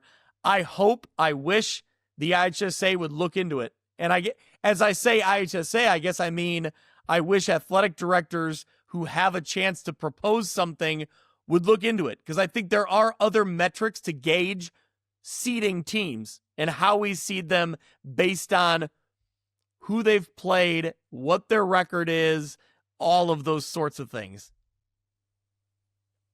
So, well, we see this brings up a point that we talked about all day and a lot of people have had. Will we see a proposal next year for all other sports to start limiting postseason qualifiers? Huh. If the postseason is if the postseason is really that important for a school to qualify, that would be an easy bandwagon for those schools to hop. I think we would watch conferences burn, though. So the biggest talking point, one of the biggest talking points that we've heard in the last 24 hours is, well, every other IHSA sport does it this way. Yeah, because no other sport is like football. It's different. It's a different sport entirely. There are less teams playing football than there are teams playing basketball. There are less games being played in football. You play once a week in football. You don't play 4 times in a week like you do in basketball or baseball or volleyball. So no, you won't see a proposal for all sports to limit their postseason qualifiers. If that's how those sports operate, then that's fine. I will die on the hill. And I have seen coaches who I don't know or have not spoken to agree with the sentiment that in football, and maybe it's a football thing, I don't know. I can only speak to it not from just my opinion, but from my experience having played it. It means something to hit that 5th win, and certainly hitting that 6th win, but really that 5th win. I say it means something. It meant something. And that sentiment is felt across the board. And so football is different, and that's why their postseason is still somewhat different, although now it's a little bit closer to what other sports do. So no, you will see a proposal to revert back to how we did it, opposed to a proposal for other sports to limit how many get into their postseasons. Well, it's just a different game. Yeah. And on the opposite side of things, like football's a different sport. It's the most physically demanding sport. There's a reason they only play once a week. you will not see football go the same route that basketball, baseball, softball, soccer, any other sport you want to name does their competition, does their regional sectional sites, where you can play a game on a Tuesday and then you can bounce back on a Wednesday or a Thursday, play again on a Friday or a Saturday. That doesn't happen in football. So why can't, the people who argue that, well, if we're going to let in this many, let in everybody. There's reasons, there's logistical reasons you can't do that. We don't have time in the academic calendar to do that. We've already flexed the academic calendar as far as we can go on football. We've talked about it all throughout this episode. In my opinion, there's no more wiggle room. I don't ever want to see us go past Thanksgiving. I think what we have right now, well, I should say past the weekend of Thanksgiving, to clarify. What we have right now in Illinois is perfect. That is when high school football ends. There's no more room to expand. There's no more room for more games because you can only play one game a week. And I think we're already pushing the threshold of safety and player development, which we've already discussed. So to the people who say it's easy, just let everybody in then, because that's what every other sport does. That's not the way this works, and I wish the people would understand that. You can't play 3 football games in a week like you can in baseball. You can't play a regional or a sectional basketball tournament in the same way you can play a football postseason tournament. Like, it just it doesn't work. I'm gonna float around a little bit here just so we can kind of keep rolling. We got this many questions. I'm impressed. There's a ton left, so I'm gonna skip around. Logan said, "What are your personal thoughts on schools voting the opposite of what their coach wanted?" I don't know how much that happened. I think it did. Yeah. And I think that's a problem. I don't know how often that happened. I don't know. Yeah. I will say it's a call out to like athletic directors and coaches, like, be on the same page. Like, I really hope that however your school works things, like even if you're not on the same page, I hope those conversations happen. Yeah, exactly. Exactly. Both of those people have a job to do. Yeah. The football coach has to make what's best interest of the football team. The admin has to do what he thinks or she thinks is in the best interest of the school. But I hope that those are open and honest discussions, and if there is a difference in opinion and the vote, at least in the situation where the vote goes opposite of what the football coach thinks, that there is common understanding as to why the vote had to happen the way that it would be cast. Yeah. Yep. Right. Let's go to our friends at Illinois Football Project. How much benefit will we see to schools making schedules, and will we truly see conference stabilization? Related, will we see better non-conference matchups because teams are no longer focused on getting to 5 wins? We certainly hope so. There's no excuse not to do that. But will we truly see conference stabilization? Again, I don't believe that. I still think you're going to see schools that are more focused on having a more centrally located conference if they're having to deal with a lot of travel. I think those will still exist. Well, despite them not needing to be the drive for 5 anymore, I still think you'll see some moving around. Yeah, well, I had one coach tell me that, like, regardless of whether you need 5 wins or 4 wins or 3 wins or whatever it is, like, football is a, product based on winning, right? Like, if you're, let's be honest, no football coach is going to survive winning 2 or 3 wins a year and getting into the playoffs, quote unquote, every year. That's not going to work. That's an interesting perspective. Yeah. Right. If you qualify for the play-in, but you're still finishing at 2-7 or 3-6 every year, are you safe? Are you happy with that? That coach indicated no, that's not what we're doing here, because it's a product, right. It's a results based, job. Right. And so I agree with him. Right. So I think in that case, to Mitch, to your point, and to answer the question, I still think you're going to see teams that say, we're not a very good fit here anymore. We need to move on. So we need to find something else. Or looking at non-conference games like, nope, I can't schedule that one because my conference is too tough. So I got to be able to get to 5-6 wins, like I still think you're going to see some of it. Now, we saw Moline come out in the Rochester game. So that's a great sign early on. So.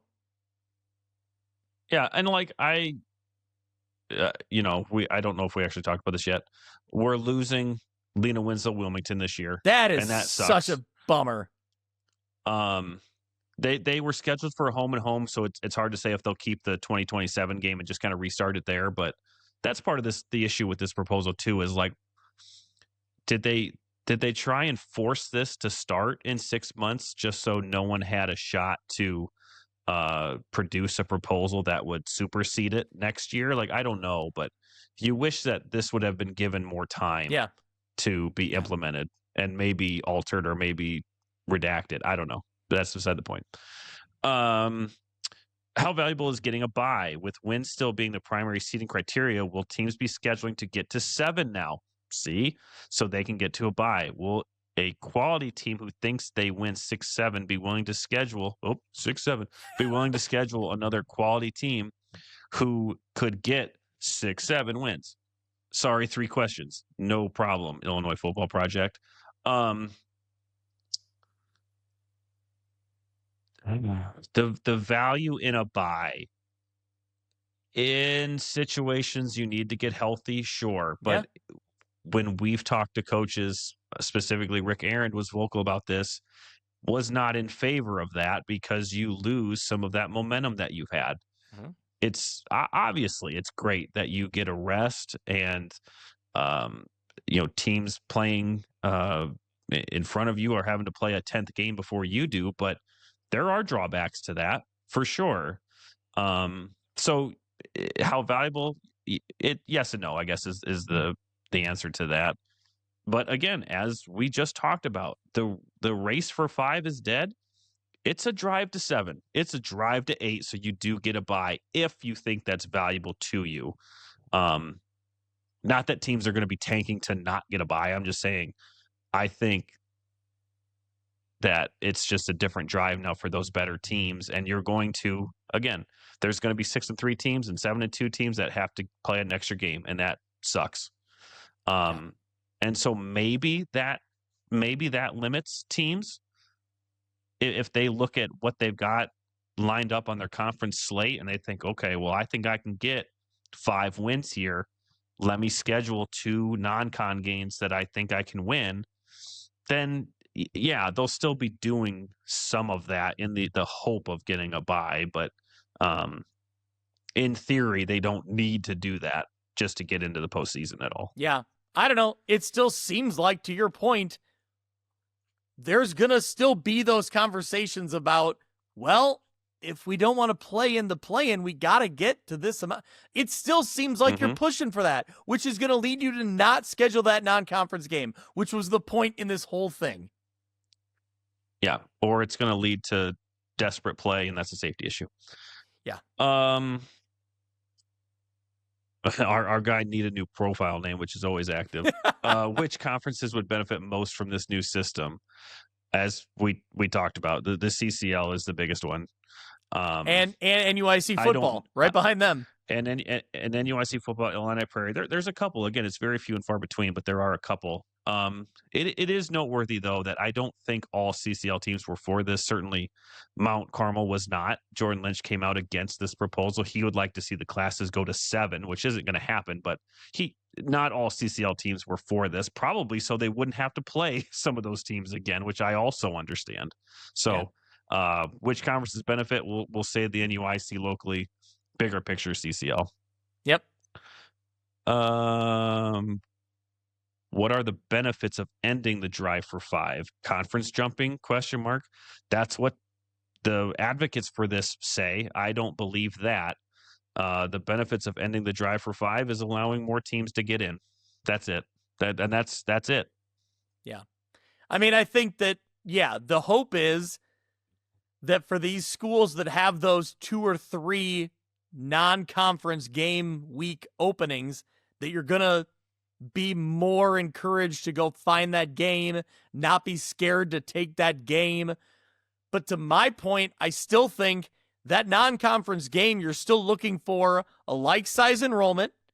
You're looking for probably something in proximity. You're not going to, I don't know. Some schools have, I think, did Dixon take a drive across the state a couple years ago to like Johnston City or something? I think that might have been one of the games we saw, but there's been teams that do it, but I think you're still looking for the right size, the right fit, the right location. And this doesn't really matter in any of that. So we'll see. Time will tell. I'm interested to see the non-conference games that come out of this. Again, you hope that's what happens. It gives you the opportunity for some fun game. Like, let's see Matt Furlong play Cary Grove.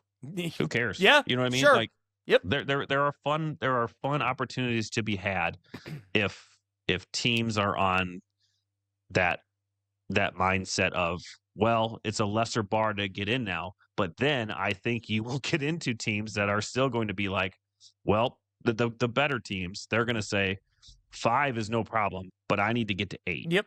So I don't know. We'll see.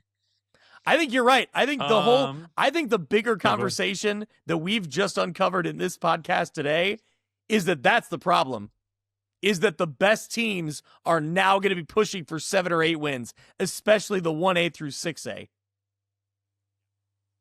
And again, you're going to get an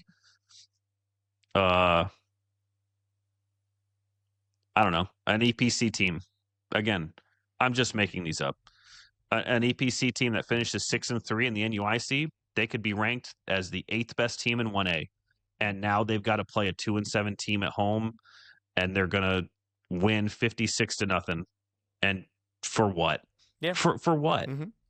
And look, a lot of I heard today, well, who are you to decide who gets in and who gets out? Well, one, I don't. I don't have any standing on that, just as much as you don't have any standing on who gets in and who like how open you make this. I'm just voicing an opinion of, and I said on the show before, I am all for expanding the playoff experience. That should be open. I don't want to say it should be open. I want more kids who have not had that opportunity to experience that. This allows for that. But I will never get off of the limb that it should be earned. And I hope that doesn't get lost. And it might. It very well could. I also hope that I'm dead wrong about all of this. I hope 8 months from now, we are getting excited about playing. I don't personally think that's going to happen, but maybe I'll be the first to eat crow on that if it does. If I'm excited to see a 3-6 team who I think has a chance to ride some momentum against a 4-5 team who's doing the same thing. There are chances for that to happen. I don't think there's many.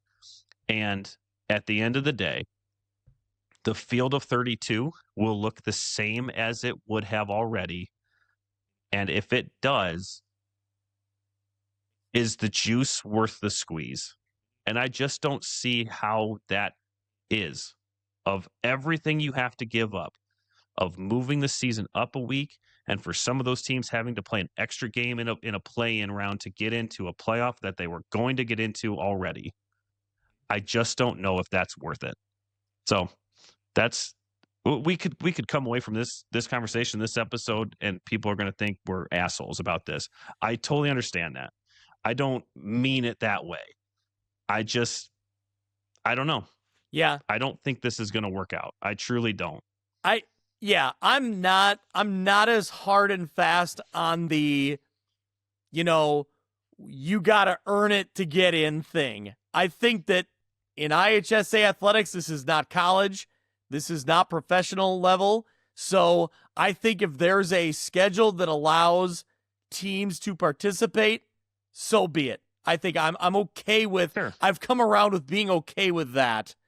Sure. But I don't feel like the schedule really allows for it, is where kind of my bigger point is. So we'll see how it plays out. I hope there are exciting Week 10 games. I hope there are. There could be, there could be. I think when we get to the first round, when we get to the 32, we will not see a team with a losing record be in the field of 32. Okay. At any class? No, not at any class, but in the classes that we primarily cover, 1 through 3. Okay. Maybe. Okay. Okay. Let's go. Let me Here we ask go. you this. Here we go. Let me ask you this. What's the over-under on teams with a losing record getting into classes 1 through 3A next year? Ooh. Just 1 through 3A winning that Week 10 game, getting in. How many? Well, not necessarily that, because you could have teams with a winning record doing that. What I'm saying is, how many teams with a losing record get into the round of 32? Are still playing in 32. Yeah, 1 through 3, I will say 0 will have a losing record going in. Yes, I think that. Yeah, I believe that. Yep. So to your point, you'll see it in bigger conferences, because again, you get into the CCLs of the world, you get into the Illini Prairies, the whatevers, the HOIs, the whatever. In 1 through 3, I'd maybe 1. That's what I feel. Yeah. Yep. So I guess that's kind of where we leave off, is I think we're both in kind of the wait and see mode of how this plays out. And I've not just you, Mitch, I've heard several people say that they hope they're wrong. That includes high school coaches saying they hope that they're wrong for the product being the best it can be. It's again, it's a kids game that we get to cover for fun. I know. I don't care what this looks like, but when you look at it holistically and you think, well, we're not factoring in safety. We know that we are not factoring in opinions of medical professionals into these proposals. There could be some weird stuff going on as to how these get pushed through without really looking at the details of it. And that's why we're trying to have this conversation and have these questions. And there are plenty more that we haven't even thought of asking yet, that we will only know once this plays out. But again, at the end of the day, it's a kid's game. I'm not one to say who gets in and who gets left out, because the members vote that way. But I will have an opinion on it. I don't care who gets in. I just don't. Again, I will end on this. I just don't think the juice is worth the squeeze on this one. I just don't. Yeah. Yep. No, I mean, we've covered it at length, as we always do. We dive very deep into all of it, and I think that's what has to be done here. And we've given our opinion, and I think what's important to note here is, Mitch, we've heard a lot of opinions on X from a lot of fans, casual fans, media members, coaches. I think from our perspective, we have no skin in the game as far as I'm not looking out for the best of my individual program. I'm looking at the overall product. And I think I would like to think, Mitch, between you and I, that a lot of people say, well, just because you like it this way doesn't mean that's best for the kids. I think you and I have taken the approach of looking at it for what's best for the student athlete, what's best for the program, what's best for IHSA in general. I really hope that we've given that perspective all the way around. And yes, we've been very strongly opinionated in it, but I think that's because we're looking at it and seeing kind of how it will play out, or how we anticipate it will play out. I do think there's benefit to some student athletes getting that extra game, but at what cost? And Mitch, you already hit the nail on the head. You already said it exactly. Is it worth it? I guess we'll wait and find out. And, I hope it all works out for the best, because I know, I'll say it, I'll speak for you as well. I love this product. I love high school football. That's why I've dedicated hundreds of hours to this podcast, right. So I want it to be entertaining. I want it to be interesting. I hope it will continue to be that way, but I hope everyone appreciates what I think is our educated opinion on it as well. So whether you agree or disagree, if you've listened this long, I hope you take away that you've learned something and maybe, know a little bit more about it, and we'll go from here. Yeah, it kind of feels like a Friday news dump to do this like right before Christmas, and like people will probably forget about it. Yeah. But I think there's more to.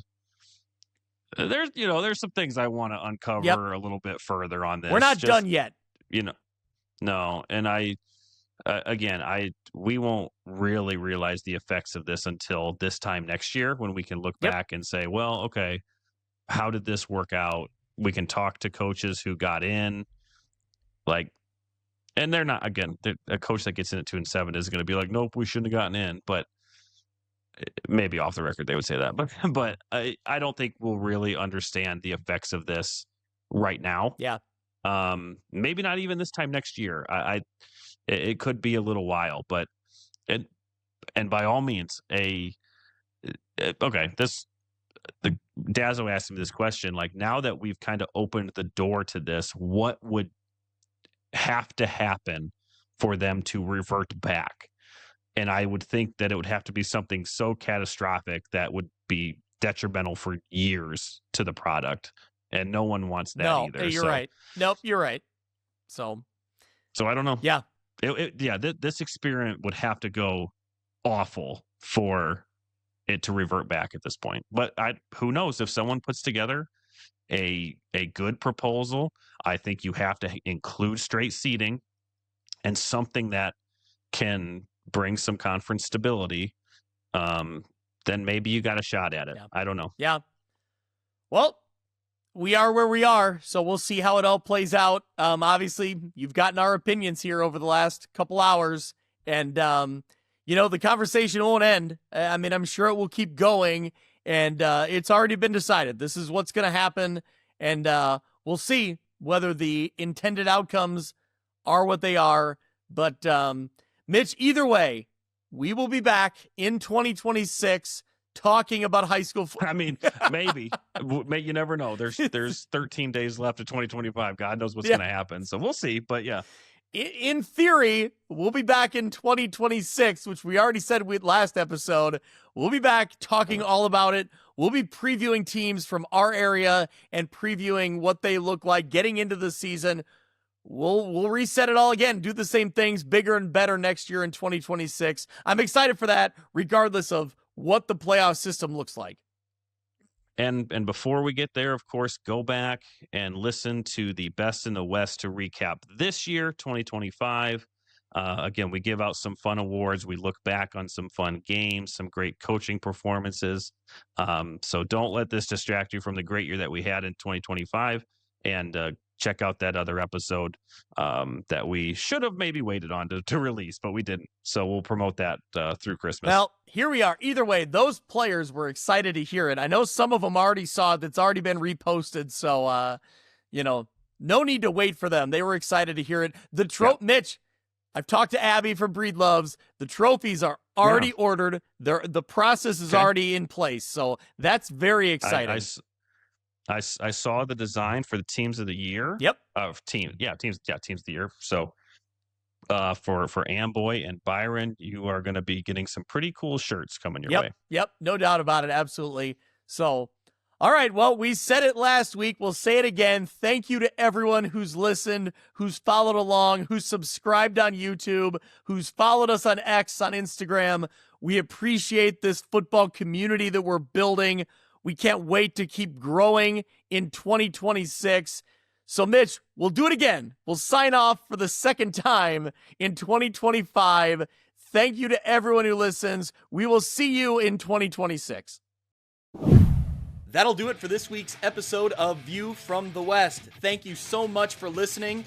I encourage you to go out to Apple Podcasts or Podbean and subscribe so you can follow along, and downloads will come automatically every week. You can follow along on Twitter at ViewFromWestPod. You can also email me if you're interested in being a sponsor, viewfromwestpod@gmail.com. Thanks so much. We'll see you next week.